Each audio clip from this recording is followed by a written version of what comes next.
Wagner, chegou essa data, não? Chegou, não é? Começamos Que então. bacana. Hoje começa aqui o Cafeína Criativa. Cafeína Criativa, ó. E nada melhor do que começar, Ó. com café. Rosa, essa vai pra você, né? Minha grande amiga aí. Como diria um apresentador, aqui tem café, mas na xícara. Opa, por favor. Bom, acho que é legal a gente falar dessa ideia, né? De onde sai essa proposta, né? Do Cafeína Criativa. Acho que quando a gente se encontrou, né, nem vamos fazer muita conta aqui de quanto tempo faz. Sim. A nossa paixão por café foi, né, platônica. Ali a gente começou sempre ao redor do café, depois passou para o mate. A gente vai contar uma história do mate. Sim. Também. E toda vez que a gente se encontra, né, Wagner, a gente fala tanta coisa bacana. Pois é, né, mano? E eu acho que é isso, né? Tem um filme que eu assisti e o cara fala, né? Tipo, você quer... Bom, foi Nasce uma Estrela, né? E o ator fala, né, pra meninas, as pessoas que têm algo a dizer, né? Então, você constrói uma música com base no que você tem algo a dizer, né? E a gente sempre fala, a gente sempre fala muita coisa, tanta coisa, né? Então é bacana que a ideia aqui não é... A gente vai falar de entretenimento, a gente pode falar muito de negócios, né? Então é muito amplo, né? Exato. Porque eu acho que toda vez que a gente encontra tem um motivo, isso é bacana de a gente falar. Se não presencial, a gente faz muita coisa online também. A gente traz um motivo para aquilo ali, até às vezes uma proposta de um trabalho que a gente vai apresentar em comum e tal. E vir ali, coisa que seria 20 minutos, vir às vezes 40, uma hora, de muita coisa valorosa. Então acho que daí que nasce essa ideia do Cafeína Criativa. E como o próprio nome diz, essa criatividade nos permeia, né? Ela está com a gente o tempo inteiro. Mas qual é o tema desse primeiro encontro que a gente vai falar? É nostalgia? Será? Será que é o tal do fetiche ou é revolução? Pois é, não é? Então, gente, voltando, eu sou o Wagner Tonelli, estamos aqui com Mauro Galasso, Aca Leolo. Vocês vão perceber que eu vario muito, tá bom? Você quer contar a história de Mauro e Leolo? Sim. Eu trabalho muitos anos com treinamento, com consultoria empresarial e tinha ali um pouco de uma barreira para conseguir escrever, né? Principalmente porque eu queria começar a botar umas ideias sobre música no papel. E aí eu achei um alter ego, né? Que é o Leolo, chama Leolo Lanzoni. Isso nasce de um inspirado de um filme que também chama Leolo. E de repente eu vi a minha família dentro daquele filme, só que se passando lá no Canadá, falando em francês. Eu falei, caramba, tem uma família igual a minha lá longe, né? Então eu assumi esse Leolo, que eu costumo dizer que sou eu também. É o Mauro, só que o Mauro não cabe numa persona só. Né? O Wagner me acompanha, ele sabe da Loreta, sabe tudo. Pois é. Né? Tem a Madame Georgina, que é uma outra situação que em algum momento a gente vai falar sobre isso. E acho que o Leolo ele vem com essa bandeira de falar de música contemporânea. Né? Legal. E você vai perceber que durante as nossas conversas, às vezes eu vou estar falando alguma coisa mais séria.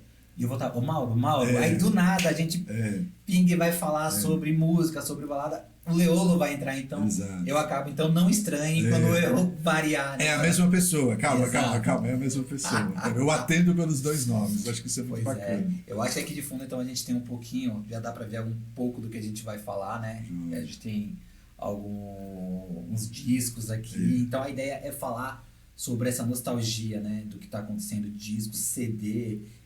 Boa parte dessa geração não sabe nem o que sabe nem né? A minha filha tem 4 anos, ela já sabe, ela já tem alguns discos lá e... Que ela já gosta do próprio disco. E eu quero permear isso nela. Joia. Né? E eu acho que também, de onde vem esse pontapé? Recentemente, na coluna que eu mantenho lá, né, o Balaio do Leolo, eu fiz um texto trazendo essa ideia, né? O texto falava sobre a volta do vinil.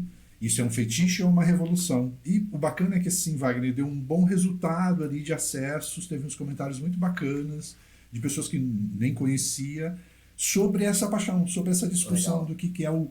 Acho que a gente fala um pouco sobre a música da maneira tátil, né? A gente está falando muito sobre streams, né? De você ter lá a música que não é sua, você aluga aquela música, e de repente a gente está voltando num tempo para descobrir que a música ela também é tátil, além de só sonora, ela também tem uma mensagem ali, né, de encarte, de logo, né, de você ter ali um encarte com as letras e tal. Eu acho que a gente vai resgatar isso. Sim. Vamos começar então? Vamos lá. Bom, eu tô mais pro disco, o Mauro tá mais pro CD hoje. Joia. Tá bom. Mas Mauro, eu queria começar com... Já que eu estou mais pro disco... Perfeito. Eu queria começar com você me explicando sobre esse disco. Perfeito. Ó, isso aqui é o único LP que eu tenho, né? Eu acho que quando eu comecei a organizar as coisas da minha casa, né? Eu sou de Santos e tal, eu acabei dando fim em muita coisa. Eu fui na Praça Benedito Calixto e eu lembro de chegar com o meu carrinho cheio de disco ali, tinha, sei lá, uns 40, 50 discos, e eu não tava com muita paciência. O cara falou, eu pago 100, né? E ele levou a caixa toda e tal. Mas esse foi o único que eu deixei, que eu guardei.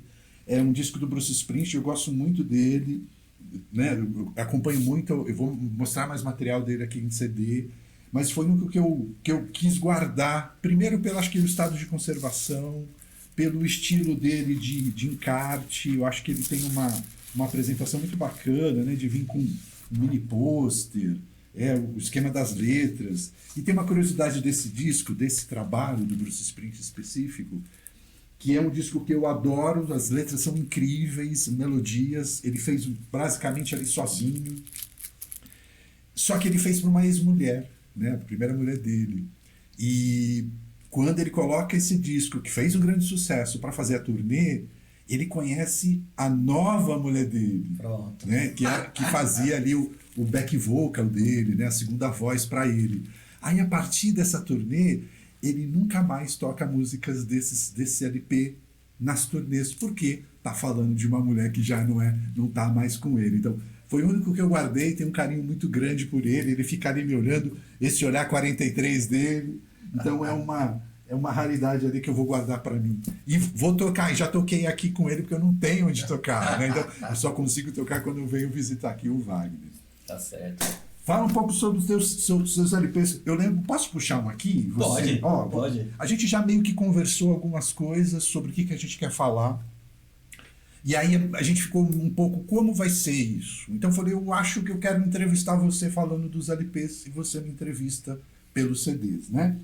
Como diria minha filha, bora fazer. Bora fazer, então bora lá. Gostei muito quando você me falou desse LP aqui, dos Incríveis. Queria que você me contasse um pouquinho. Gente, esse disco aqui ele tem muita história por trás do que eu vou falar sobre ele. Acho que a gente vai perder um tempinho falando dele. Eu acho que ele é a gente tem meio que um start, né? Que a gente, né? Minha casa, como a casa de muita gente, tinha muitos discos. E em uma limpeza, a gente jogou tudo fora. E ali, Mauro, tinha muita coisa que era da adolescência da minha mãe. Tá. Da adolescência do meu pai, dos meus tios, Uhum. né? E, passado um tempo eu comecei... Por que eu fiz isso? Por que a gente jogou fora tudo? Né? A minha mãe até me puxou a orelha, porque nessa limpeza eu joguei a fita de casamento da minha irmã fora. Uau! Olha Sorte que ela tinha em CD. Quanto valor emocional foi ali. Exato, né? E é isso, né? E você falou emocional. Emoção, eu acho que é tudo que tem aqui, pelo menos na minha coleção de discos, né? Então aqui, eu vou falar algumas particularidades dele, né? Esse disco aqui dos Incríveis, então tem esse start, eu comecei a fazer uma coleção e eu parti disso com os discos principais da época da minha mãe, do que ela curtia, que era Elvis, era os Incríveis, os Fevers, Renato e seus Blue Caps. Então eu parti disso, então eu fiz um montante ali, né? Tem bastante coisa. Você tem garimpado a partir daquilo que tinha se mandado embora. Exato. Então, aqui, esse disco a gente começa com uma música que chama O Milionário. E aí eu tenho uma historinha dessa música. Opa, como é que Pra quem não sabe, eu amo música, eu toco desde os meus 12 anos. Eu acho que a partir dos 13 eu já tinha uma banda, né? E o meu pai uma vez encanou que a gente tinha que tocar uma música do Milionário, que é dos Incríveis. Sim. E esse disco tem essa música, né? Então você imagina que tinha um rapaz que frequentava aqui, ele era do pagode, então ele ali com, né? Eu sou do rock, né? E ele ali com seu cavaquinho me ensinando a tocar o Milionário. E eu lembro que foi isso, ele ensinou todas as partes. Então, ele ensinou o baixo, ele ensinou a base, ele ensinou o solo. E a minha banda começou a tocar essa música por causa do meu pai. Uma versão rock. Exato, exato.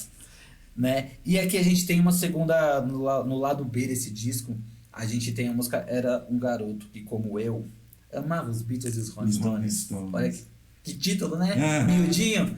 Né? Essa música teve uma regravação também com Engenheiros do Havaí, que acho que é mais popular. Foi aí que eu conheci, aí eu entendi depois que era dos Incríveis. Pois é. E essa era a música favorita do meu pai. Bacana. né? Então, uma música que tem muito significado pra mim, Joia. né? E é um disco que eu coloco, eu e minha mãe, a gente curte muito, assim, sabe? Assim, hoje eu e minha mãe, a gente curte muita coisa. E falando desse primeiro garimpo meu, né? Eu, trazendo discos, eu fiz um montante ali de discos. E aí tem um rapaz que eu compro que ele manda lá de Minas Gerais as coisas pra mim. Olha. E fui mostrar, mãe, olha, já tem um monte aqui, né? Renato Joia. Desbloqueado, muitas coisas. E aí quando ela olha, falou, esse disco é do meu irmão. Eu falei, não, mãe. O disco que veio de Minas? Veio de Minas. Ah, vá. Eu, mãe, não, veio de Minas. Tá. E ela, não, esse disco é do meu irmão. Olha aí. Aí quando a gente começa a olhar aqui, puxa o disco, lá dentro a assinatura do meu tio, Basílio. Caramba. E eu liguei pra ele e falei, tio, vem aqui. Não acredito. Aí ele, vem aqui que eu tenho um negócio pra você. Na hora que eu mostrei pra ele, ele falou, filho, faz 55 anos que eu... Não acredito. O disco Perdi foi esse lá, disco. deu a volta. E você veio, e veio parar, né? Caramba. Então eu acho que disco, como você disse, né? Pra mim não é fetiche, pra mim é muito da emoção, é muito da nostalgia, né? É a volta de você não... Hoje a gente, né, cria uma playlist ali, né? E com disco não, Eu acho que eu escuto, né, tudo, né? Geralmente eu tenho discos que eu escuto o disco inteiro ali, né? Então a gente volta a apreciar o artista como um todo. você mergulha mesmo naquela obra para entender Então, começo, meio e fim, né? Os Incríveis, super recomendo. O primeiro da coleção dele aí, adorei. Vamos lá. Bom, agora você escolhe um dos. Então eu fiz aqui uns bolinhos de CD e Mauro, ele vai. Vamos para uma linha diferente, não vamos Vamos falar aí. agora só de emoção. Tá, Eu achei curiosa essa parte aqui, ó. vamos lá? Conta pra gente aqui o que tem aqui. Ó, esse bolinho aqui de CDs que eu trouxe, eles são muito mais pelo processo gráfico, né? Tô falando com design, então talvez aí que você, né, saltou os olhos. E acho que quando a gente sai do LP e começa a ir para o CD, que já era uma premissa de um som muito melhor e tal, a gente acha que não quer perder o tátil, né? Então, Sim. eu vou sempre falar muito disso. E aí é muito legal perceber que no mercado, quando a gente começa a falar dos CDs, a gente começa a ter um trabalho gráfico muito bonito, né? Vou começar por esse aqui, que acho que é o que mais chama atenção. Esse é um trabalho do Mike Python, né? Do Faith No More, né? O vocalista do Faith No More. Sim. Ele fez um trabalho dele solo, ele chamou várias parcerias aqui muito legais. É um trabalho muito mais de rock, eu acho que você vai gostar pra caramba. Eu, particularmente, não consigo ouvir muito, né? Mas o que me chamou a atenção desse aqui foi o trabalho gráfico, em que você puxa o encarte. É uma engenharia isso? Sim. Até hoje, né? Eu fico, como é que eles fizeram isso aqui dentro, esse processo de dobradura? Porque ele é basicamente papelão e apenas a caixinha que é de acrílico. E ele tem esse trabalho aí, né, de quebra-cabeça, meio de origami, que acaba mostrando pra gente um material, né? Ele só de fechar aqui, ele fecha de novo. E o tem detalhe da fechadura, né? A gente Então, olhando, espiando né? ali. Espiando pela fechadura. Então, esse aqui acho que é um trabalho gráfico muito bacana. Eu posso fazer um comentário sobre? Diga. Que bom que ele é seu. Por quê? Porque se fosse meu, eu teria aberto pra saber como foi feito isso. Para saber como é que está lá dentro a engenharia, né? Para tentar replicar. Uma outra coisa que eu acho muito bacana aqui, esse não vai dar porque ele está em relevo, não sei se vai aparecer. A música, o álbum chama Vírus e é uma banda argentina chamada Caja Negra, né? Caixa Preta. E era um álbum deles de comemoração de, se não me engano, 30 anos de banda. Eu gosto muito de latinos, mas o que eu mais gosto desse álbum, né, desse projeto, é o trabalho gráfico, né? Então, a delicadeza de você puxar um encarte aqui e você ter um corte não quadradinho, né? Não sei se dá para mostrar aqui, ó, que tem um pequeno cortezinho aqui que faz a vez do copo, né? Do botão, perdão, do toca-discos. E tem um trabalho gráfico, trabalho de imagem, né, de fotografia incrível, um encarte muito bacana, escrito à mão. Então tem um apelo visual que de novo, volta naquilo, né? Como eu consigo transportar uma imagem, um tipo de videoclipe na forma da embalagem que vem essa música. Então, acho que a gente ganhou muito do mercado de música com esses trabalhos de captação de mercado, né, do público, o público ficar interessado nas obras pelo seu encarte. Aqui também tem um trabalho gráfico lindo, que é um projeto do Groove Armada. Eles lançaram esse projeto com uma capa preta e uma capa branca, diferenciando os remixes, né? Eles convidaram pessoas para remixar as próprias músicas. Essa é a música, o álbum original, e a capa branca são convidados no seu remix. Uma curiosidade é que ele é todo de papelão, né? Ele é todo dobradura, o processo de encarte também com um trabalho gráfico fenomenal, né? Eu gosto muito dessa banda, dessa dupla, eles têm um trabalho muito legal, e o CD vem aqui como se fosse um envelope de carta, né? O CD todo preto aqui. Então, a gente estava falando, né? Como que o mercado foi descobrindo maneiras de baratear o preço da obra para tornar a obra mais acessível, né, para muito mais gente. Você sabe uma curiosidade, né? Pode me emprestar isso daí? Claro, claro. Que eu acho bacana. Existem muitos CDs promocionais que eram só uma metade disso aqui e o CD vinha aqui dentro. Joia. Né? E tem muitos sertanejos hoje que são famosos aí que você via em beira de faculdade. Perfeito. Dando esses promocionais. Perfeito. E hoje você vê os caras. Né? Estão aí estourados. Estourados, né? Eu tenho até um desses, inclusive, ele chegou na época, eu dava som. Ô, Wagner, toca aí nas festas. Ele era local aqui, né? E eu falei pra ele, eu não vou comprar, né? A gente comprava muito CD pirata. Tá. Olha só. E eu falei, não vou comprar um CD pirata. Se você quiser, você vai me dar. Ele levou em minhas mãos. Assim, ó, né? E a partir dali eu comecei a tocar as músicas dele. Bacana. E a partir dali ele ganhou uma notoriedade. Eu não vou falar, mas é muito estourado. Que bacana. Muito, olha, muito, você teve participação aí. Ó, acho que um dos mais atuais aí que eu também estou admirando, né? Eu fico babando. Eu tenho um amigo meu que me deu esse aqui. Ele, quando ele me deu, ele falou, colocou na minha mão e falou: para nós que valorizamos a música no formato físico, né? A gente está falando muito de stream. Isso aqui saiu no stream, mas também saiu o LP, saiu a caixinha de CD. E aí isso aqui que é uma comemoração da Madonna, em que ela reúne os 50 número 1 dela, ou seja, tem várias músicas aqui em versões que foram feitas por DJs bacanas, produtores bacanas, e ela reúne 50 faixas que foram número 1 em algum momento de Billboard, de Rolling Stones. Então, ela tem material muito bacana. E o trabalho gráfico também, de explicação, tem um encarte aqui dentro explicando quando foi, qual é o ano. Então, você se aprofundar, não é só a música, né? Eu tenho uma história dela contada através de um arquivo. Muita sensação, né? Assim, eu lembro que a gente procurou aqui, eu acabei não encontrando o CD do Mamonas Assassinas. A gente procurou. E foi o meu primeiro CD, né? Joia. Meu primeiro disco, sabe qual foi? Não. Foi Sandy Júnior. Abre a porta, Mariquinha. Temos que começar por alguma coisa, pois não é? E meu primeiro CD, porque era muito caro ter um CD, né? Foi o do Mamonas. E tinha uma coisa, né, que era deles, era a brincadeira deles. Você tinha assim no encarte deles um pontilhadinho de recorte. E aí ele vinha escrito assim, era todos eles animadinhos, era um redondinho assim como se fosse um LP.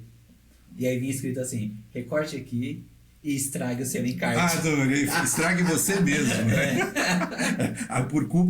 Por sua própria culpa. Pois né? Aqui eu fui lá também, busquei um material. Minha mãe, né, sempre gostou muito de Laura Pausini. E acho que um outro exemplo que eu estou, mais pelo exemplo de como o mercado também achou soluções, foi na época de conseguir consolidar, você deve ter visto muito disso, consolidar um álbum ao vivo com um disco que seja DVD e um disco que seja CD. Né? Então, de cada ponto aqui do álbum, a gente tem acesso, né? Esse aqui é CD, eu posso ouvir ele, né? Só o áudio, e também vem o DVD, que tem algumas músicas a mais do que além do CD. Lembrando que o DVD ele tem uma capacidade maior de material. E também um encarte preso diretamente na caixinha. Então, acho que é uma maneira muito bacana de você não perder as coisas, né? De uma organização muito bonita também. E para fechar dessa pilha, a história das casas noturnas, né? De lançar a sua própria trilha. Então, eu tenho alguns em casa, né? De algumas baladas aí. Alguns eu ganhei, alguns eu consegui comprar, alguns eu consegui comprar em feiras de escambo, de troca. E eu também gosto muito desse álbum do Amnésia, do ano de 2009, em que aqui eu estou reunindo também 2 CDs, assinados cada um por um produtor, né, um DJ produtor, e depois tem um DVD com alguns vídeos dessas músicas que foram, videoclipes dessas músicas que foram escolhidas pelos próprios DJs, né? E aí também um trabalho de como o mercado achava soluções para te laçar, não só pelo áudio que está aqui dentro, porque lembra verão, lembra balada, lembra emoção, lembra alegria, memória afetiva pra caramba, mas também com um projeto gráfico ali sedutor pra gente. Essa aqui é essa primeira minha trilha, minha pilha, para contar um pouquinho aqui sobre os CDs que eu tanto amo. Vamos agora pro teu? Posso escolher? Vai lá. Olha, eu gostei. Eu quero que você me explique esses 2, ó. Esse aqui tem uma curiosidade que eu achei incrível. Começa por esse, mas depois vai vir esse Iron Maiden aqui que eu também achei lindo. Vamos lá. Bom, AC/DC, I to Hell. Bom, eu acho AC/DC hoje uma das melhores bandas, assim, né? Assim, consistência, né? Eu falo pra minha esposa que quando vier, eu não perco. Eu não perco. Joia. Não perco.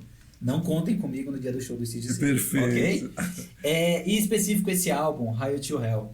Toda vez que a minha filha entra no... Minha filha tem 4 anos. Joia. E toda vez que ela entra no meu carro, ela fala, papai, toca a minha música favorita. Olha. É Highway to Hell. Naquele E dia. ela canta a música inteira. Naquele dia. É muito demais.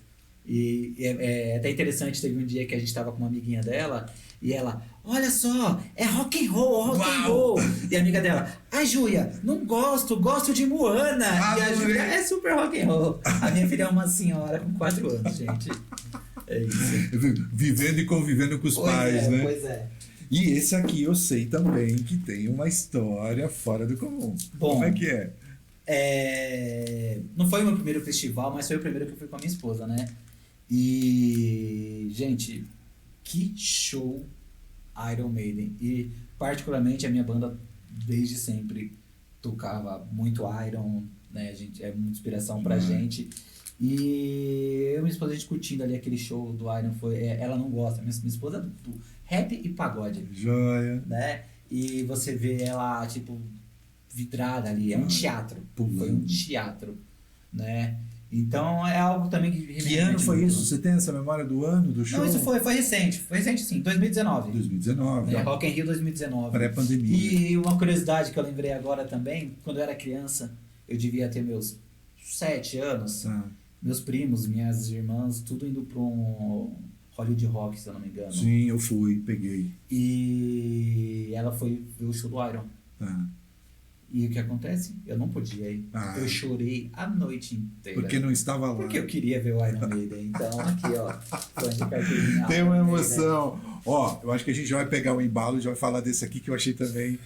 Esse aqui eu quero que ele nos explique melhor. Ó, Rap Brasil. Tá vendo? E aí é interessante, né?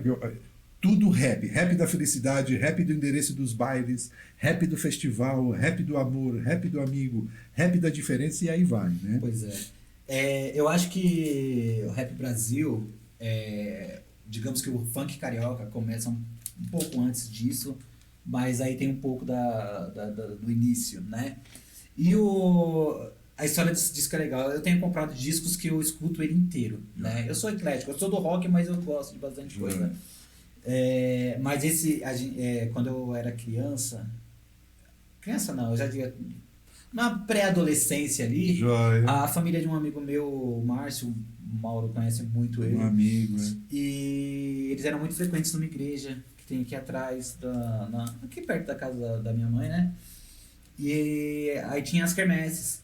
Então o que a gente fazia? Eu já tinha banda, a gente pegava uma caixa da minha banda, colocava lá e a quermesse inteira. Então imagina, um mês inteiro, sábado e domingo, tocando esse disco. Todos os raps repetindo. E era isso. Então você imagina que era isso, né? Aqui a gente tem uma música muito famosa, que é o Rap da Felicidade, né? Rap da Felicidade? Eu só quero ser feliz. Bacana. Então MC Cidinho, MC Doca. Pois é. Perfeito. Então, pra vocês saberem aí, o pessoal curtiu uma quermesse. Eram vários anos, tá? Então era isso tocando repetidamente. Era a marca registrada. Pois eu acho que o pessoal não aguentava mais. No repeat, isso aqui. Interessante. O trabalho era ter que mudar de lado para fazer esse repeat acontecer. Genial. Legal. Bacana. Vamos lá. Vamos lá, então. Agora escolhe outro montinho aqui. Tá certo. Eu vou por esse aqui, ó. Tá, joia. Ó, esse aqui, vou colocar aqui, ó. Primeiro eu vou começar isso com o do Bon Jovi, né? O Bon Jovi, o Keep the Faith, acho que você estava falando uma história de um disco que você vai tocar aqui, eu brinquei com o cabelo dos roqueiros, né? Sei. Esse é o primeiro disco que o Bon Jovi corta os cabelos, né? Eles também tinham cabelo repicado, tinha a tal do mullet, né? Cabelo comprido, e é o primeiro disco que eles parecem com um visual um pouco mais modernizado, né? É um disco incrível, você falou do que escutar inteiro, então eu escuto ele de ponta a ponta. Mas aqui tem uns artifícios do mercado fonográfico, né? Então essa versão aqui, que ela veio, é uma versão americana, eu consegui esse disco através do meu irmão, trabalhava numa importadora, que tem uma música a mais. A gente chamava isso de faixa fantasma, né? Era comum. Era o tesouro que você conseguia, às vezes, na faixa, na versão japonesa tem 2 faixas fantasmas, que nunca saem para lugar nenhum. Nessa versão americana tem uma versão do Bed of Roses, cantado em espanhol, né, pela banda cantando em espanhol, e aí vira o Cama de Rosas, né? Então é muito curioso vê-lo com esse sotaque americano, espanhol ao mesmo tempo, tentando acessar o mercado latino, né? Então era uma solução ali que tinha especificamente. Eu tenho alguma coisa disso aí também, quer ver? Como assim? Eu tenho aqui, ó. Esse aqui, ó, é um CD do Korn. Eu tenho críticas também para falar do CD. Por quê? Porque a gente tinha muito problema com CD. O que acontecia muito com CDs? As caixinhas. As abinhas quebravam, gente. Isso era um transtorno. Meu Deus. Para quem é colecionador, né? Exato. E o meio, né? Aqui os pininhos. Os pininhos normalmente no meio, isso né? é quebrado. Isso aqui sempre quebra os pininhos que prende. Né? E falando dessa faixa fantasma, né? Esse álbum do Korn, acontecia muito aqui. Você acabou a última música, deixa tocando. E depois de 1 minuto, quase 1 minuto e tralalá, ele começa a tocar Metallica, a música One. Uau. Então você imagina Korn tocando One. E se você não deixasse escutando, você não quer saber. Você não ia saber, porque não está escrito. Aqui não tem nada escrito. Perfeito. Né? E não tinha internet, que hoje está falando, escuta lá que vai ter. Né? Que nem aquelas cenas extras no filme, pois né? É a mesma então, coisa. Aqui, ó, eu tenho cenas extras aqui, Korn tocando Metallica. Metallica, isso deve ser raro. Eu vou querer ouvir depois disso aí. Uma outra curiosidade é em tempos de streaming, né? Eu tenho grandes amigos, né, que questionam que não usam esse, não usam aquele. Eu prefiro o YouTube, eu prefiro o Spotify. Tem um amigo que prefere Deezer. Mas uma curiosidade é esse disco do nosso querido Belchior, né? Eu e o Wagner gostamos muito do Belchior. E esse disco, ele não aparece nos streams, pelo menos os que eu verifiquei. Chama Vício Elegante. É um álbum que ele faz totalmente, ele é um crooner. Todas as músicas, nenhuma música é dele. Então eu falo que ele roubou as músicas para ele, porque os acordes, a maneira incrível como ele sempre cantou cada música. Então aqui a gente vê, por exemplo, ele cantando Taxi Boy, que é uma música do Zé Ramalho. Né? Então, contando uma história ali de quando o Zé Ramalho era garoto de programa. Ele canta Esquadros, da... Adriana Calcanhoto. Tem Charme do Mundo, da Marina. Marina, me desculpe, a música agora é do Belchior, a maneira como ele canta ali, Charme do Mundo. E aí vai ter uma série de outras situações aqui. E eu costumo dizer que eu peço desculpa pro Belchior, mas o disco que eu mais gosto dele, as músicas não são dele. Não que eu não goste da obra dele, acho incrível, mas acho que é uma raridade que adquiri sem querer, meio sem querer, não sabia da existência desse LP, desse álbum, e tem aqui um charme também de eu poder ouvi-lo no CD. E aqui também, para encerrar essa pilha, é o disco do Ruas... Ruas de Fogo. Esse foi meu primeiro CD. Olha só. Começamos por algum lugar. Tinha que começar por alguma coisa, né? Uma história curiosa, assim, a gente não tinha um aparelho, eu e meu irmão Márcio, a gente sempre foi muito... Aliás, todo mundo em casa, tirando meu pai, sempre gostamos de música, né? Meus 2 irmãos e minha mãe. E quando o meu irmão começa a trabalhar numa importadora de CD, e a gente começa a ter acesso a materiais que não existia naquela época, a gente nem tinha aparelho ainda. Então a gente fez uma vaquinha ele, através dos parceiros dele lá da loja, ele conseguiu encomendar um Technics bacana. Olha. A gente começou bonito. Só que antes de chegar o aparelho, eu já tinha 10 CDs, ele também já tinha lá os 15 dele, porque a gente já ficava vibrando o que a gente ia ouvir quando chegasse. E eu lembro que o primeiro que eu encomendei com ele foi esse aqui, eu era vidrado, eu gosto muito de trilhas de filmes. Eu acho que às vezes eu chego primeiro na trilha, para depois a trilha me ganha, eu fico interessado, poxa, qual será a história que ele vai contar que eu quis construir uma trilha dessa. Então essa Ruas de Fogo para mim eu acho incrível. É também uma época que tinha uma ginástica que chamava aeróbica.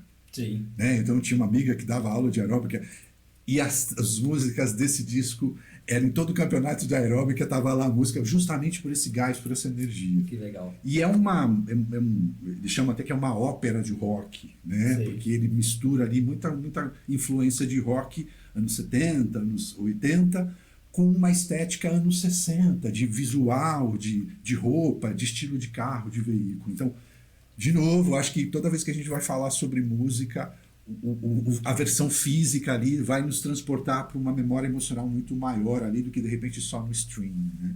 Essa foi aí meu segundo montinho. Tá certo. Genial. Bacana. Tá ficando bacana, né? Eu acho que tá curtindo. Espero que lá, vocês estejam curtindo aqui o nosso papo aqui. Vamos lá. Vou puxar então um outro disco para ele nos explicar. Tô aqui, ó, eu vou pular aqui a ordem que tava e quero isso aqui, ó. Garotos Podres. Isso aqui eu quero que você conte, por favor, segura aí. Vamos lá então, né? Gente, Garotos Podres, acho que é umas raízes do punk rock brasileiro. Punk rock, é. Né? E eu comecei a tocar, eu tinha 12 anos. E com 13 a gente já montou uma banda. E curiosidade, essa mesma banda a gente até hoje tá junto, né? Hoje a gente não faz show fora, a gente se junta pra fazer uma... As jam session de vocês. É a gente aqui e minha mãe que fica doidinha aqui com a gente, né? Adorei. E o detalhe foi, quando a gente começou a tocar, o tio do Eduardo, né, que é o outro guitarrista da banda, tocava com a gente, tocava bateria. Eu tocava guitarra, o Eduardo tocava guitarra, o César, que é o nosso baterista, tocando baixo. Olha aí. Né? E chegou um momento que vocalista a gente nem tinha, então ficava aquela coisa, que a gente só tocava Garotos Podres. Era Garotos Podres e Inocentes. Era isso que rolava. Então a gente começou, a primeira música que a gente tirou foi Anarquia, depois Johnny, Papai Noel, Velho Batuta. e Pânico SP de Inocentes. Pânico SP, então eu acho que, né, esse disco é um disco que traz muito o começo da minha banda. E é interessante, gente, porque o disco, você pode achar assim, pô, o disco é velho. Não, ele é a parte gráfica dele quer transmitir, né, a ideia de uma capa envelecida, meio rasgada. Muito tem uma bacana. História do Garotos Podres, não é esse disco, mas ele tem um disco que tem o nome de Pisando na Mer, né? E foi, não sei se, acho que foi o primeiro, se não foi o primeiro, mas... E o que acontece? Eles queriam chegar na gravadora, eu queria gravar.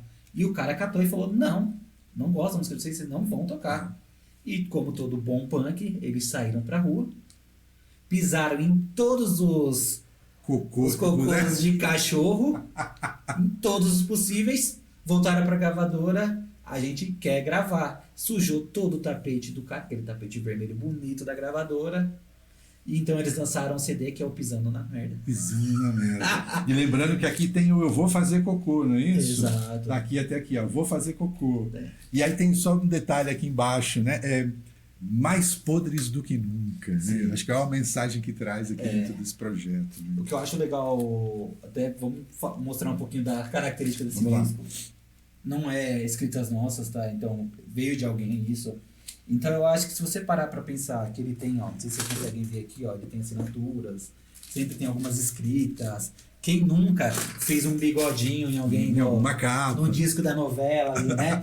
Mas uma coisa que eu acho legal de a gente entender assim, né? Quando você compra um disco, ele já é usado, tudo, né? Você compra que é usado, ele já tem uma história, né? Então ele tem alma, né? Perfeito. Então eu acho que... Às vezes uma dedicatória, né? Isso é muito legal. Então tem gente que fala, não, ó, isso aqui tá escrito, pra mim não é um problema, pra mim é legal, porque tem uma história, né? Volta naquilo. Se meu tio não tivesse escrito no disco dele, eu não saberia. Que aquele disco que veio de Minas era dele. Não é mesmo? Legal, legal. Ó, vou pegar um aqui. Ah, ó, a gente falou aquela hora do CD, né? Certo. Por que que esse aqui é importante pra você? Eu acho que... Bom, primeiro foi o meu primeiro CD, né? Peraí, primeiro CD ou primeiro LP? Não, meu primeiro CD foi... Entendi. Ele tá por aqui, eu vou achar perfeito, perfeito. Mas meu primeiro CD foi Mamonas Assassinas, né? E o que acontece pra mim foi... Eu acho que não tem um ícone maior do que eles. Que o que eles fizeram em 8 meses... Entendi. Né? Ninguém vai conseguir bater arrebanhar isso, o Brasil inteiro, né? Curiosidades que eu descobri, né? O Mauro tava mostrando sobre o Belchior, né? Que é o que a gente gosta em comum. E eu descobri esses dias que o Dinho cantava no formato ali, né, meio nasal, e era uma homenagem ao Belchior. Olha aí. Que bacana, que né? Curiosidade, né? E é muito doido, né? Porque hoje em dia eu acho que eles seriam censurados pra caramba. Então você imagina uma criança cantando Sabão Pra Cá. Interessante. Jamais. O cancelamento apareceria para eles. Exato. Né? Mas, gente, pra mim eles são fenômenos. É uma explosão artística, né? Eu acho que por mais que a gente vá questionar, aquilo era música, era uma bagunça, acho que era uma expressão artística muito legal, muito autêntica. Eles eram muito bons musicalmente. Tecnicamente, né? Falando, vocês exato, tecnicamente, assim, se você pegar e analisar, né, o que eles faziam. Os acordes, os riffs e tudo mais. Eu sou suspeito de falar, né? A gente tem um cara hoje que é o Rick Bonadio, que foi o produtor deles. E eu falo, né? Eu falo pro pessoal, gente, tem pessoas que eu queria conhecer muito, assim, o Rick Bonadio, porque, eles lançaram só Mamonas Assassinas e Charlie Brown Jr. Ele é ruim pra caramba, né? Muito mal desse cara. E acho que é mais sobre isso esse disco, né? Então, de novo o valor da emoção através do contado ali por um. Eu acho que a minha infância ali tem muito de Mamonas Assassinas ali. Eu lembro de curtir bastante eles, assim. Né? Lembro de ser da minha onda também. Né? E acho que toda essa identidade aqui de ser de Guarulhos, né? de uma comunidade super simples e os caras terem ali um coração gigantesco. Sim. Parabéns, adorei. Vamos lá? Vamos lá. Qual outro montinho aí você quer escolher? Vamos para esse aqui, ó, que é um grandão? Esse aqui é um montinho grandão porque é tudo nacional, né? Todos os álbuns aqui são nacionais. Mas eu quero começar com esse que não é necessariamente um álbum, é apenas um single de lançamento da Daniela Mercury. É uma caixinha, a caixinha conta mais do que o próprio o CD, porque só tem um CD com uma única música, O Canto da Cidade. E aí é bacana que aqui atrás da caixinha do lançamento, lembrando que a Mercury ela não era conhecida nesse período aqui. O que está escrito aqui atrás da caixinha? Né? Era um CD promocional em que conta que tem um show histórico dela aqui em São Paulo, que é no vão do MASP. Naquele período tinha um programa do MASP, que é da prefeitura, na verdade, que chamava Música do Meio-Dia. Toda sexta-feira tinha uma banda, um cantor brasileiro ali se apresentando no vão, embaixo do vão do MASP, ao meio-dia, no horário do almoço. Quando anunciou que seria Daniela Mercury, ela nem era muito conhecida aqui, muitos universitários sabiam dela por causa das festas de faculdade. Então, o MASP ficou abarrotado ali, o vão do MASP ficou muito cheio. E aí eles contam essa historinha, que era tanta empolgação que as obras de arte do MASP, tanto na parte de cima quanto na parte de baixo, começaram a balançar. Então o diretor do MASP desce ali rapidamente e fala, para tudo. Ninguém quis ir embora. E aí a Daniela Mercury meio que coordenou e colocou todo mundo para a avenida. Então aquele público todo invadiu as duas faixas da Avenida Paulista e ela continuou cantando do meio de lado ali do palco, cantando, né, O Canto da Cidade. Então é bacana que eles falam aqui, né, ela parou São Paulo em plena sexta-feira, meio-dia. Então você tem uma história muito legal aqui. Eu nem lembro como é que isso veio parar na minha mão, tá? Mas eu gosto tanto dessa história, né? De imaginar, tem uma amiga que estava nesse dia de show, ela estava lá da faculdade e ela participou desse evento. Aí aqui eu vou contar um pouquinho de algumas curiosidades do próprio material de lançamento, né? Então, esse é um disco do Cidade Negra, que tem, eu acho que é talvez um dos mais completos, né? A gente fala aqui Perto de Deus, Selva de Pedra, O Homem que Faz Guerra. Não, tem uma série de músicas aqui que são muito conhecidas do Cidade Negra, mas o que eu acho bacana, né? Era, de novo, as produções tentando achar maneiras de nos cativar pelo físico. E aí é bacana porque é um encarte laminado, né? Não sei se dá para pegar direitinho, mas ele é meio dourado, né? Aqui, tanto na caixinha também. E o trabalho gráfico, que acho que é muito, muito bacana de falar, né? Acho que é uma época do o grande, você falou do Bonadil, né? Como um produtor, do Gringo Cardia. Esse eu não estou falando besteira, né? Depois eu vou conferir isso aqui, mas do Gringo Cardia, ele foi um dos grandes produtores de material gráfico para o mundo da música. E você sabe que, né, a gente falando sobre isso me vem à cabeça, né? Tipo, o que é o legal do tangível, né? Do tátil, como você diz? É a gente pensar que isso tinha todo um trabalho. Se você vai assistir hoje várias histórias, né? Se você hoje tem no streaming lá um filme do Bob, por exemplo, o trabalho que foi para criar X álbum, no caso desse, vamos voltar aqui no Iron Maiden, né? Então, existe um cartunista, existe um cara que desenha, que acompanha a carreira dele. Esse cara é o cara que é o criador do Edge, ele faz tudo. Então, ele é um cara muito famoso no meio por isso. Ele é tão bom que tem um clipe do Pearl Jam, que chama The Evolution.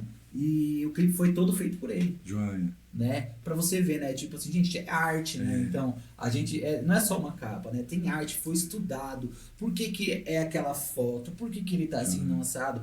Então, tinha todo um trabalho em toda a produção. Né? Não é só o CD. E que a gente perde isso quando a gente começa a ficar apenas com o streaming, né? Não adianta, né? Sim. O streaming ali, o virtual, a gente...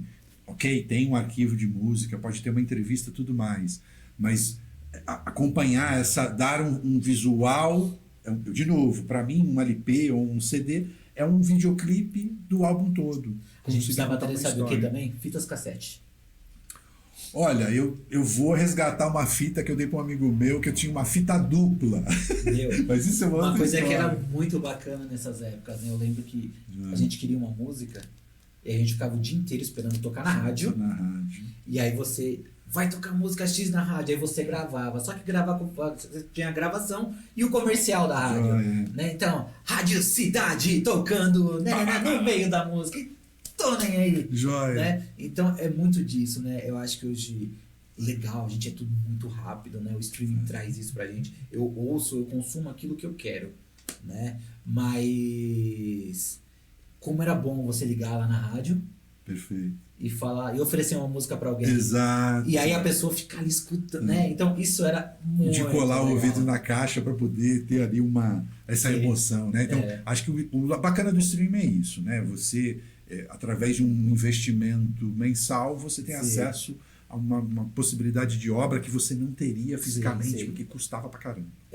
Né? Isso aqui também é uma outra curiosidade da época que CD duplo vinha em caixinha dupla, né? Então, é uma caixinha que também vem com encarte, tem um trabalho muito legal do Milton Nascimento, era uma coletânea. Mas o curioso disso aqui é o tempo, né? Eu acho que esse disco aqui ele é um dos primeiros discos a serem lançados no Brasil, em CD, na versão CD. Eu lembro que tinha Gal Costa também foi lançado, Caetano Veloso foi lançado, só que nós não tínhamos fábrica de CD no Brasil. Então, os CDs eles estão todos em português, tudo bonitinho, mas tem um detalhezinho aqui da Polygram que foi feito na Alemanha. Então, tem alguns CDs da Gal Costa, que, né, se alguém tiver em casa, que o printado dele, né, a gravação, a forma dele, foi rodado na Alemanha, porque a gente não tinha ainda a gravação aqui.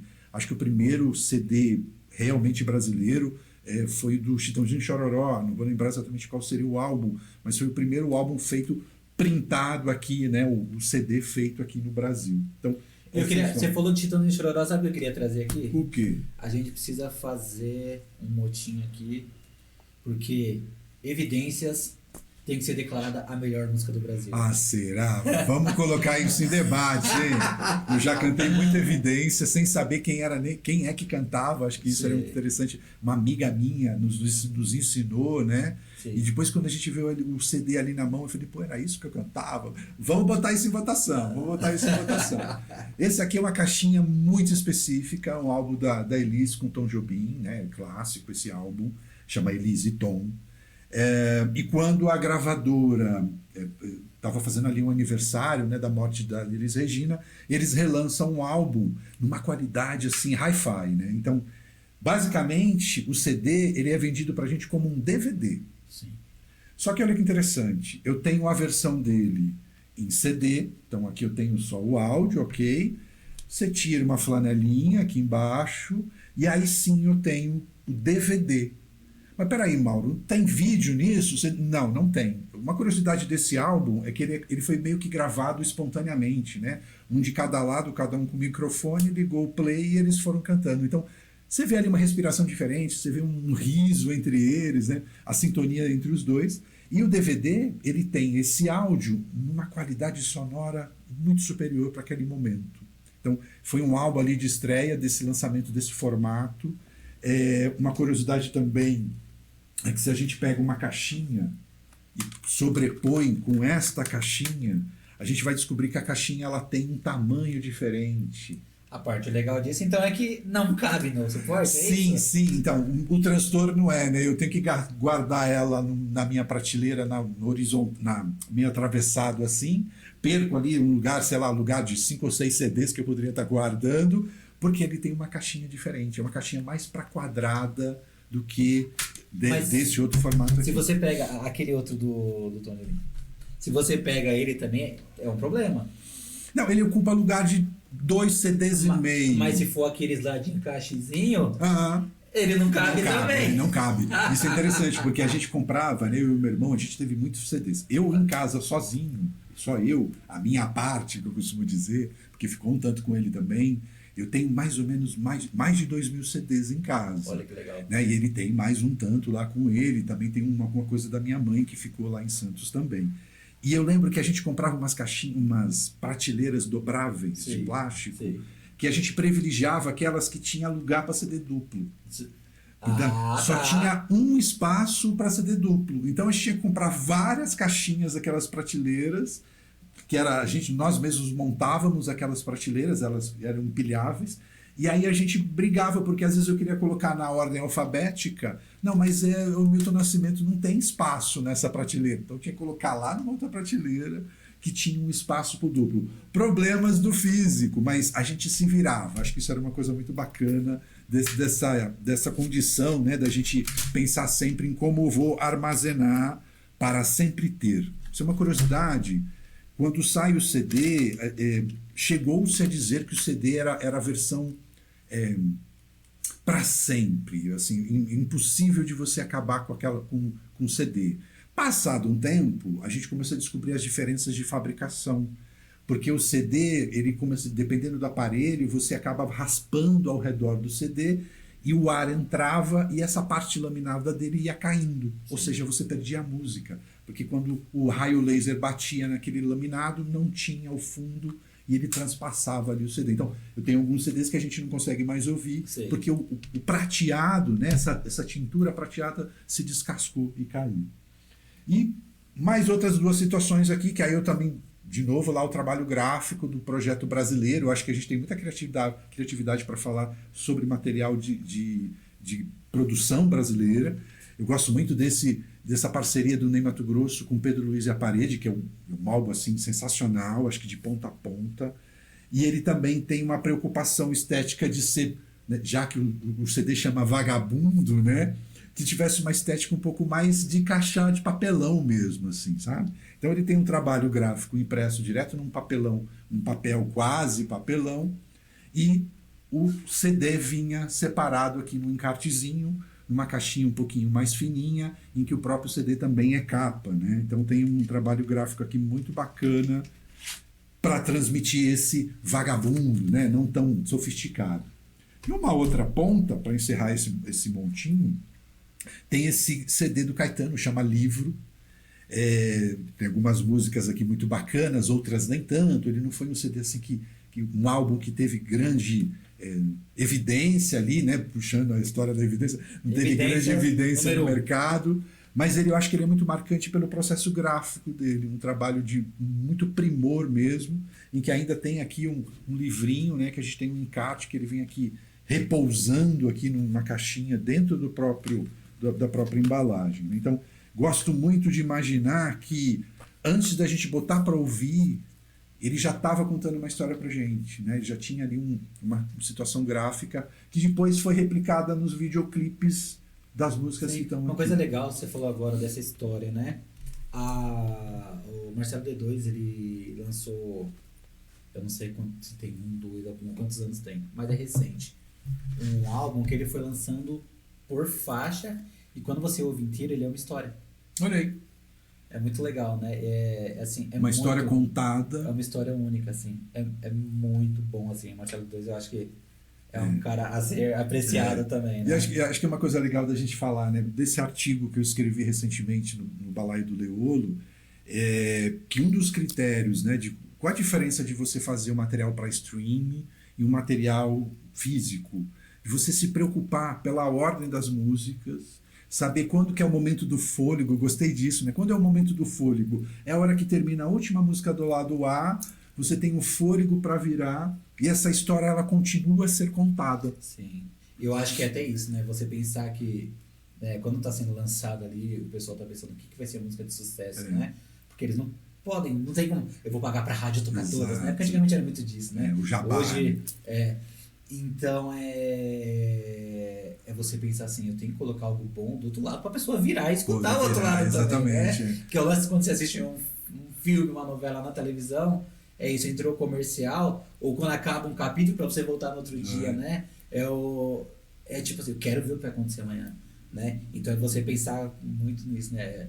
O que eu vou fazer? A pessoa virar. E eu vou escutar o outro lado também, né? E é interessante imaginar que essa preocupação de contar esse storytelling, de contar essa história através de várias faixas, que nem você falou do Marcelo D2, né? Incrível pensar isso.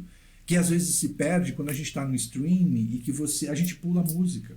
Pode ser que tenha até sido pensado, né? Porque hoje tem álbuns que são pensados para o streaming e para o LP. Sim. Né? Você falou do cassete. Algumas coisas estão sendo lançadas também em formato de cassete. E como contar essa história com o lado A e lado B?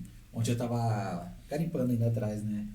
O filme Guardiões da Galáxia. Sim. Você falando de trilha, aquela né, me veio à mente. E foi uma trilha tão boa e foca muito na fita lá que foi a fita que foi com ele pra lá, né?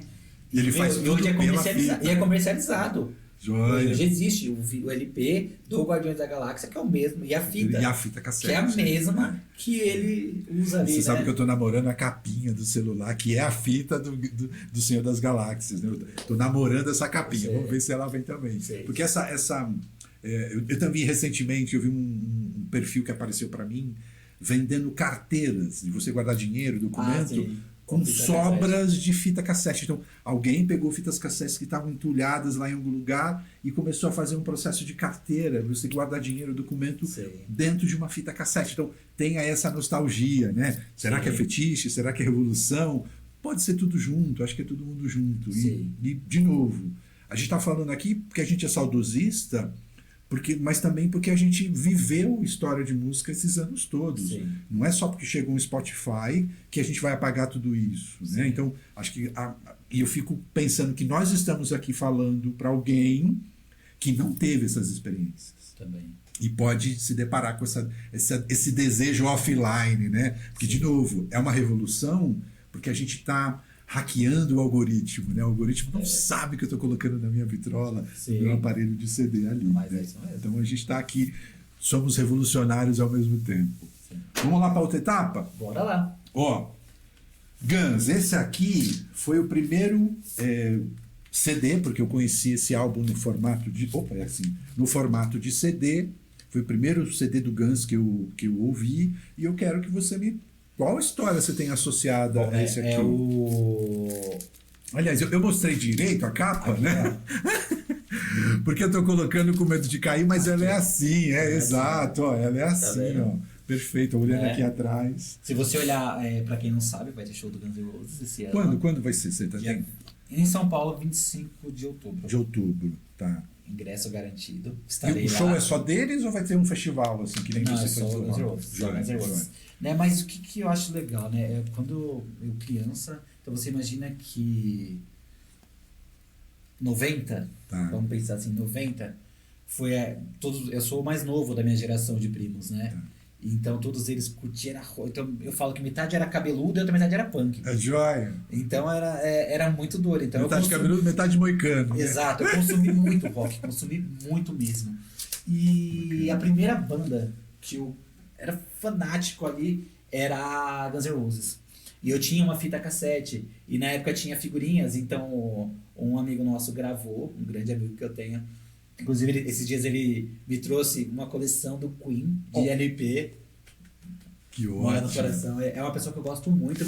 E ele me deu essa fita. Eu sei que essa fita foi usada tanto que aquela engrenagenzinha que enroscava no pra meio. girar, foi tocada tanto aquela fita, que chegou uma hora que ela caía assim, ó. Então pra mim colocar eu vinha com a mão, subia e colocava. Encaixado. E encaixava assim rapidinho, sabe? Aquela gambiarra, Perfeito. né? Então, assim, Guns N' Roses pra mim foi o primeiro contato que eu tive com o rock, foi com o Guns. Através do Guns. E exatamente com esse LP? Ou Não, tinha- era uma fita gravada. Não, Era uma mas fita era gravada. desse álbum, deixa eu tocar, né? Era desse álbum que você conheceu eles? Muita coisa desse álbum. Entendi. Muita. Não era 100%. Olha que barato, mas porque era. também estou conhecendo nessa mesma época, lá em, quando eu era criança pequena, Sim. lá em Santos, sabe? Você sabe que, né, hoje, né, com isso, né, assim, esse ano vou realizar o meu sonho de ver o show do Guns N' Roses, Perfeito. né? Acabei deixando passar outras vezes, né? Eu falo pra minha esposa que eu sou muito assim, eu vejo alguém chorando ali, eu falo, ai, que frescura. E eu falo pra ela, frescura, eu sou muito chorão.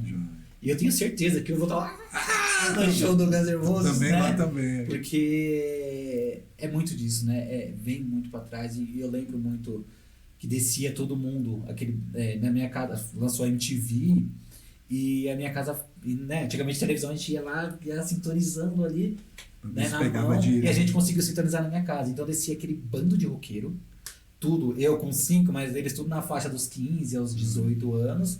Então olha a diferença, porque minhas irmãs são Tudo mais na velhas. frente da MTV ali. Pra assistir MTV, Freddy Krueger Joia. e filme de zumbi. Olha aí. Então hoje, assim, as três. Eu amo o filme do Freddy Krueger, Perfeito. eu amo o filme de zumbi. Eu acho que eu sou a única pessoa que ainda assiste The Walking Dead. Será? Tem, E né? assisto. As Quem reprises. assiste, comenta aí.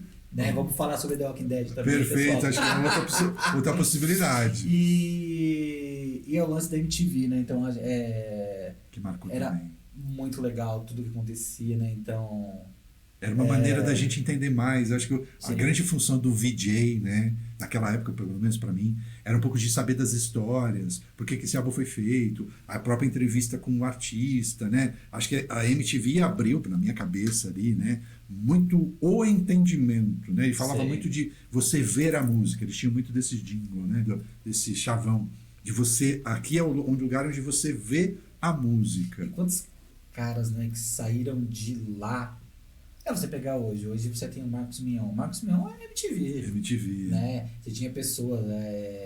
Astrid Fontinelli, né? Incrível essa mulher. E pessoas, né, que são geniais pra mim, que você tinha o Edgar. O Thunderbird, eu adorava. Nossa, você sabe que. Uma história curiosa do Thunderbird, né? A minha banda, ela não tinha nome. Porque a gente tocava aqui. Exatamente onde a gente tá aqui, era onde ficava aqui a banda montada. Era totalmente uma. Só que era um salão. Outro desenho. Era um aqui. salão isso aqui, gente. E aqui ficava a banda Os tocando. instrumentos A já gente tudo tocava montado. aqui. E aí um dia aparece um vocalista na banda, muda toda a configuração da banda, se torna uma banda. E aí um dia o menino que tava cantando fala, a gente vai tocar no festival da minha escola. Legal, vamos começar com esse festival de escola. A gente precisa de um nome pra banda. Joia. E aí começa. E agora? E agora? E agora? E Qual agora? foi? Qual Aí foi? começamos a brincar, né? Que não sei o que, isso, aquilo, nanana. E a minha avó era aquela avó que é a avó de todo mundo. Tá. Então, pra você ter ideia, a minha avó, se você encostasse de moto, ela ia pular na garupa da moto e falar, me leva pra dar uma voltinha. Ah, Ela era é. assim. Né? E ela não podia ver eu com uma guitarra, alguma coisa na mão, que ela falava que eu puxei a família dela. Então ela, né? Então tinha muito disso. Minha avó. E ela era a voz de todo incentivadora. mundo, exato. E a gente começou, e agora? Como que é o nome da banda? Como que é o nome da banda? Aí falaram, gente, você sabia que o Thunderbird tem uma banda que chama Devotos do Nossa Senhora Aparecida? Devotos do... Isso. E aí, sabe, a gente falou brincando assim, Devotos da Avó Alice. Perfeito. Só que aí chegou o dia de tocar, a gente não tinha o nome da banda de verdade. E o que ficou? Devotos da Avó Alice. Foi passando um tempo, a gente tinha uma... Não era Nossa Senhora. Aquela vergonhinha de falar o nome, aí a gente reduziu. Então hoje, quando quem vê a gente da antiga fala, ó, o pessoal do DVA. DVA, perfeito. Então é o DVA, né? Que é o Devotos da Avó Alice. Se alguém perguntasse o que significava... E uma coisa legal, quando aqui era um salão, minha empresa foi um tempo aqui, eu dividi espaço com um amigo meu que ele é influencer, né? E ele gravava muito com o Thunderbird. E então eu tive a oportunidade de falar isso pra com ele, né? Perfeito. E aí ele até manda, você tem que vir, a gente tá nativo, você vai no show nosso, não sei o quê. Então foi legal, né, que eu passei essa história pra ele também. Teve essa oportunidade de contar pra ele o quanto que ele inspirou aí, Devotos da Tia Alice. Vó Alice. Vó Alice. Esse aqui eu também adorei, eu gosto muito desse álbum. Conheci através do meu irmão, né? Ele tinha ali também esse álbum. Aquilo que a gente falava, né, que eu falei ali do Bon Jovi, os cabelos, né? Os cabelos ali cheios de mullet, repicado, franja, né? Os permanentes. Os permanentes, né? Eu não vou lembrar qual é o ano, mas provavelmente já que é os anos 80. 80 para 90. Que não foram anos, eu tenho essa piada, que os anos 80 não foram anos, foram erros. Musicalmente, sonoramente incrível, mas esteticamente uma experiência translocada. Conta essa história aqui que eu também gosto muito. Gente, gostei muito. Europa é sensacional, Carrie, né? A faixa, né, de Final Countdown são minhas preferidas, né? Mas esse ano eu vou de volta aos festivais, né? Eu tive a oportunidade, eu falo, né, assim, de ir para um festival com a minha mãe. Isso. Né? Que experiência. Então você imagina, minha mãe ela tem 72 anos e a gente foi pra ver Scorpions, Europe. Monster of Rock. Exato. Judas Priest, minha mãe viu Judas Priest. Muito interessante, minha mãe gostou muito de Savatage, que é metal. Olha aí. E ela, gostei muito de Savatage, desses meninos aí. E não sei o que. Então, né, minha mãe é demais, gente. Minha mãe é demais. Né? E o que acontece? Eu falo que a minha mãe foi pra curtir Scorpions. Eu já tinha visto Scorpions outras vezes, né? Mas eu fui pra curtir minha mãe.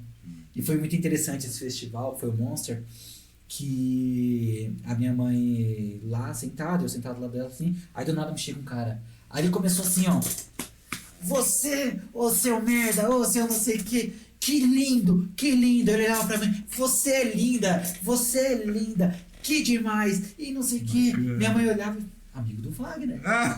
E, né, eu dando risada ali e tal. Né, e é um pouco do que eu falo. Eu gosto muito de show, porque o show traz muito disso. Sempre faço um amigão ali, né? E é isso, a experiência que eu tive de estar com a minha mãe, curtindo o show. Ela conta muito, né? Ela fala, você fala, mas o primeiro show que você foi, você estava na minha barriga. Foi o show do Menudo. Olha isso. Amo o Menudo, gente. Não se reprima. Não se reprima. Então, e depois que eu nasci, eu fui no show do Titãs com a minha mãe. Né, que experiência legal. Assim, então, assim, né? Então, eu acho que minha mãe sempre trouxe esse lado musical pra minha casa, assim, minha mãe e meu pai. E ela gostar de rock, né? Uma coisa que às vezes transcende, né? Minha mãe é mais barato, porque ela gosta de rock, ela gosta de Fábio Júnior, ela gosta de muita coisa, né? Porque acho que quando a música é boa, a gente vai sempre falar isso, né? Sim. Quando a música é bem desenhada, bem trabalhada, Sim. ela vai impactar a gente às vezes fora de hora. Por exemplo, eu não sou tanto do forró, mas eu tô apaixonado por um trabalho novo que saiu do João Gomes com JP e o Mestrinho, que é um cara de sanfona. Então, tô apaixonado, tô ouvindo ali no repeat pela maneira angelical que eles gravaram cada música. E você também vai gostar, porque eles terminam com uma música do Chorão, do Charlie Brown Jr. Que legal. Em ritmo de forró. E ficou incrível. Foi uma doçura. Você sabe que eu, né, tenho algumas tatuagens e eu demorei muito pra fazer. Eu fiz minha primeira tatuagem, eu tinha 30 anos. E eu demorei muito porque eu nunca... Sabe, o que eu vou fazer? Eu vou fazer. Aí minha primeira tatuagem tá aqui, ó. Né? Então, quando a minha banda voltou, depois de muito tempo, a gente ficou um tempo sem tocar, a minha mãe fez uma postagem na rede social e lá ela escreveu assim, né? Pôs uma foto da gente, né? Dos meninos tocando E lá ela escreveu assim: Felicidade tem nome, música. Porque ela sabia que, tipo, Joia. ela falou, voltou um brilho no olhar do Wagner. Joia. E aí eu completei, né? Então, Felicidade tem nome, música, João e Ivani, que é o nome da minha mãe e do meu pai. Perfeito. Essa foi a minha primeira tatuagem. Perfeito, felicidade. Né? Felicidade tem nome, Sei. chama a música, adorei. Eu tenho, você sabe disso que eu brinco, que eu chamo, eu tenho uma igreja na minha cabeça que eu cultuo Deus Som, né? Deus Som, tudo escrito, tudo junto, Deus, 2 S's ali, Deus Som. E eu acho que essa frase da sua mãe, ela é uma dos nossos capítulos dessa igreja aí. Sei. Adorei. E não podia deixar de falar desse cara, né? Olha quem tá aqui, Belchior. Esse álbum dele, Alucinação, eu não sei se é o mais impactante, o maior da história, maior em venda, mas acho que é o que mais impactou. Quem gosta de Belchior lembra desse álbum. Tem muita música aqui, acho que todas elas eu sou fã. Mas conta primeiro você, depois eu conto a minha versão desse álbum. Na verdade, né, o Mauro me passou, o que você acha da gente falar sobre e tal. Aí eu fui separando alguns vinis, que eu falei pra ele, Mauro, eu vou mais pelo lado Emocional. no meu dia a dia emocional, tá bom? Aí ele, não, beleza. E foi uma coisa que a gente descobriu em comum, né, Mauro? Que é o Belchior. Né? É o Belchior, então a gente gosta muito de Belchior.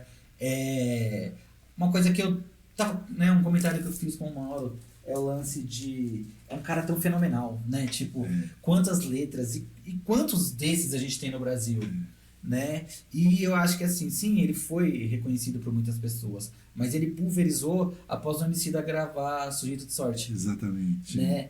E aí há um resgate dessa obra né? dele. E quantos desses não acontecem no Brasil, né? Então quando você pega o Rapa tocando Luiz Gonzaga, quando você pega vários caras desse, né? A gente tava falando aqui, né? Os Incríveis, quando o Engenheiros regravou, né? E você pega, é uma época assim. Então, a gente gosta muito de música, né? Vamos valorizar isso.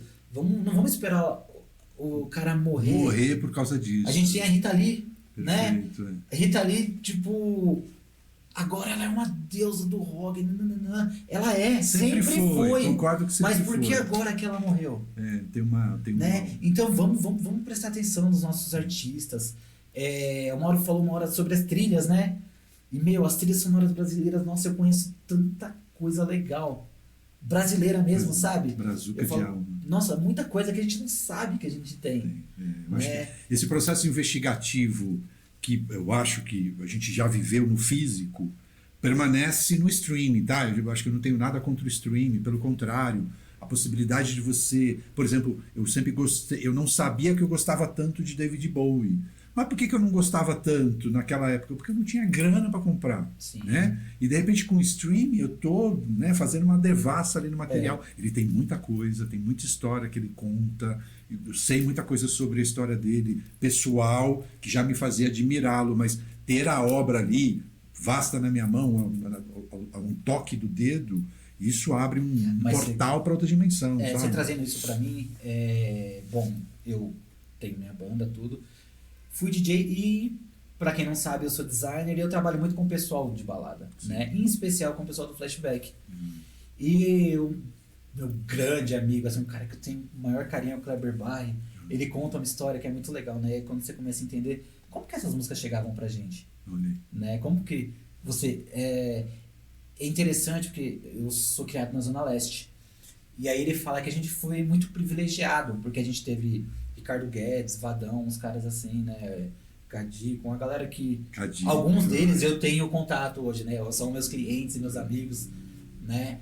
E é você entender assim, quando você queria consumir uma música, funcionava como? O cara ia lá pra fora, garimpava ali, o que tá acontecendo ali, o que tá acontecendo, o que é novidade, né? Tipo, pra chegar um Information Society aqui pra gente, né? Quando a gente vai pra essa linha da Toco, Overnight, né? Nessas casas, né? Então tinha um cara que ele ia lá pra fora, trazia isso, então naquela casa só ia tocar aquilo. E uma curiosidade... Que só ele teria, talvez. Sim, uma curiosidade, né? Hoje quando você pega um vinil, você tem aqui, no vinil você tem aqui as faixas, né? Então aqui você consegue ver todas as faixas, tudo. O que os caras faziam? Eles colocavam um adesivo ou arrancava isso. Pra ninguém ver qual era o álbum. E hoje você tem aplicativos que você vai, escuta lá, essa música aqui. Antigamente não tinha. Então o cara morria. Que música é essa? Porque ele queria tocar na casa dele, lá na Zona Norte. Não. Só quem toca essa música aqui é fulano, é beltrano, é ciclano. Né? Então olha como era difícil. Tem umas histórias malucas do mesmo... Tinha uma grana, né? Interessante que naquela época os DJs tinham uma grana reservada para isso, nas casas, em que ele ia para fora e às vezes comprava, ou chegava aqui na importadora em São Paulo e comprava todo o lote daquele mesmo LP só para aquela casa ter aquela música, né? E às vezes por causa de uma faixa ou duas. Então, era uma maneira ali de se diferenciar no mercado através do processo de garimpo mesmo, de pré-seleção ali desse conteúdo. Então você vê, né? Tipo, como hoje a gente, né, o streaming é legal por isso, né? Ele deu acesso. Então, é o que você estava falando agora. Né? Antigamente era muito disso. E se você não fosse para a balada, então dificilmente você ia conhecer as músicas. Muito menos ia ser essa mesa. A gente dependia muito de rádio para saber o que seria uma música bacana, né? Então é interessante isso, porque se não era algo... o próprio Belchior, que a gente comentou, muitas das músicas dele são meio políticas, né?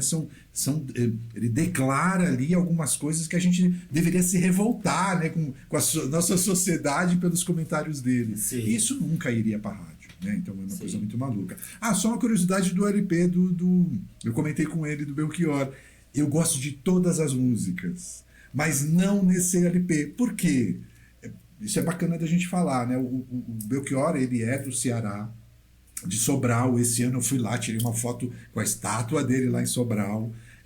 Uma alegria muito bacana estar lá naquela cidade, gracinha que ele nasceu. Mas ele começou a fazer as gravações mesmo nas rádios.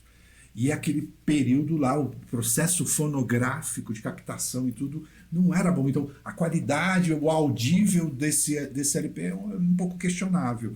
E acho que percebendo isso, ele teve o prazer ou a astúcia de regravar todas essas músicas em outros álbuns com uma qualidade muito mais bacana. Né? Então, eu gosto muito desse álbum, sei da importância dele, mas eu vou atrás dessas músicas em outros álbuns dele, que ele teve ali uma qualidade fonográfica mais bacana. Mas as letras são imbatíveis. Ok?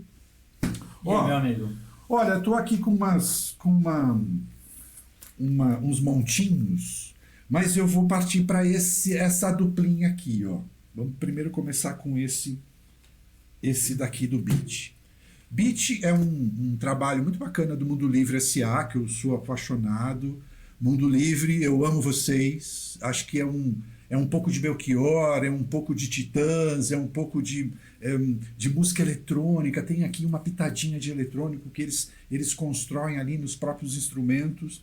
E quando eles lançaram esse álbum, eu já tinha um álbum só tinha um álbum deles, mas eu fiz questão de ir atrás disso, que é uma caixinha incrível. Me ajuda aí, Wagner, me ajuda aí, ó. Vai abrindo aí, ó. Então, é uma caixinha que reúne... Que demais! Olha vai abrindo mesmo. Ele tem que me ajudar, né? Então aqui nós temos 4 álbuns. Opa, para eu aparecer, né?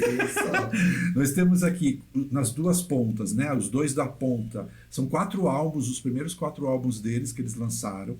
E aqui no meio a gente tem um DVD também com alguns videoclipes gerados através desses álbuns. O que é bacana da gente lembrar do Mundo Livre?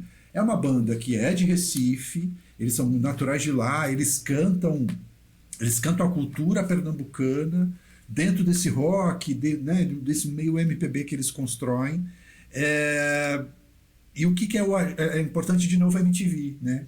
O primeiro álbum deles, eles já eram banda, já fazia 10 anos, mas o primeiro álbum deles, eles só gravam porque eles ganham um prêmio da MTV, ganham uma grana, ganham uma visibilidade da gravadora e eles partem ali para ter um disco, finalmente, um disco físico, que é o Samba Esquema Noise, né? Que é um trabalho que eles vieram para São Paulo para gravar aqui, mas todas as músicas eles já praticavam há muitos anos pela estrada aí que eles faziam. Então, e aí o que eu achava, eu sempre gostava, né, quando eles anunciaram esse álbum, essa caixinha específica aqui, que era, se você tem beat, você tem tudo. Né? Eu achava muito bacana, eu falava, eu tenho tudo do Mundo Livre. Claro que isso já tem mais coisas, tem mais álbuns a partir derivado dessa banda que eu admiro pra caramba.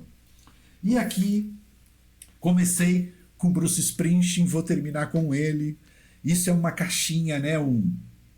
um case, né, que eu acho que era uma coisa também, um trabalho de muito primor que se tinha antigamente, em que a gente eram lançados projetos, né, de álbuns em que nós tínhamos várias coisas, né, em formato aqui para 4 CDs. Esse trabalho aqui também é muito bacana, um trabalho gráfico, né, de ter aqui um trabalho de visual, lembrando, né, transformando cada material desse aqui numa obra-prima e ainda reunindo